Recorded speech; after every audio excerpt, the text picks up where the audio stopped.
परम शांति बापूजी आज हमारा क्वेश्चन ये है कि गंगा में स्नान करने से पाप से मुक्ति मिलती है। आप इसको थोड़ा एक्सप्लेन करिए, क्योंकि कलयुग के अंदर यही मानते हैं कि पाप करो और गंगा में स्नान करो ताकि हमारे पाप धुल जाए। आप बताइए इसका रहस्य क्या है। देखो, माँ गंगा माना देवी गंगा। देवी गंगा को स्वर्ग से धरती पर उतारा गया। ये तो सब जानते हैं, इसमें ज्यादा मैं टाइम वेस्ट नहीं करूंगा, क्योंकि गंगा की देवी गंगा की उत्पत्ति कहाँ से हुई, भगवान विष्णु के अंगूठे से निकली, फिर स्वर्ग लोक में कैसे पुराण में सब लिखा हुआ है। हाँ, सब लिखा हुआ है। तो जब वो स्वर्ग में जो बहती हुई गंगा थी, तो स्वर्ग में तो देवी देवता रहते हैं ना, तो ये भी देवी थी ना, गंगा देवी।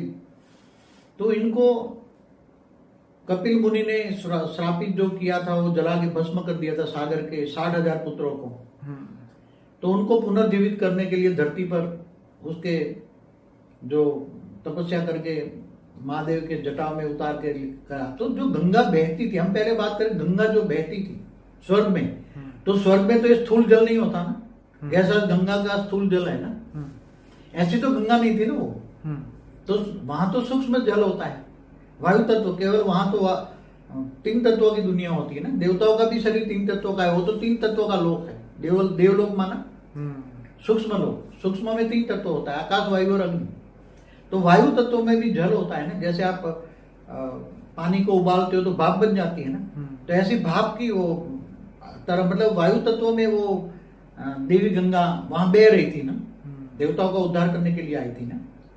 तो जब धरती पर उतारा तो वो तो उसने फिर महादेव ने जटाओं में समा लिया। फिर उसमें से धीरे धीरे करके ये जो वायु तत्व में से हल्का सा जल तत्व में परिवर्तन करके फिर वो धरती पर आई, धरती पर उतारा। फिर उसने सागर के पुत्रों को, उसको जल उसका टच हुआ तो वो हल्का जल था। उस जल में वायु तत्व की क्वालिटी ज्यादा थी। उसमें सागर के पुत्रों को जीवित किया, तो उसका जो राख पड़ी थी, जली हुई राख पड़ी थी, राख का मतलब राख में से उसने शरीर बनाए। तो वो जो मरी हुई आत्मा, तो जो जल के मरी हुई आत्मा थी, वो तो प्रेत योनि में भटक रही थी। प्रेत योनि में भटकते हाहाकार मचा रही थी, दुखी हो रही थी। तो फिर उसको ये स्थूल शरीर बनाया। जो जल से क्या बना, डीएनए से एक उसका जो राख का जो राख है ना, राख का तो हम उसको डीएनए कहेंगे आज की साइंस की भाषा में। तो एक डीएनए से वो जल तत्व टच होने से वो जल, वो स्वर्ग का जल, गंगा देवी का जल, गंगा माँ का जल का स्पर्श होने से उसका शरीर बन गया। उसके शरीर के अंदर फिर वो आत्माएं, जो 60,000 जो आत्माएं भटक रही थी प्रेत योनि में, उन्होंने प्रवेश करके फिर वो जिंदा हो गए। समझ में आया? तो उसकी आत्माओं को पावर नहीं मिला, उसका शरीर बनाया। समझ में आया?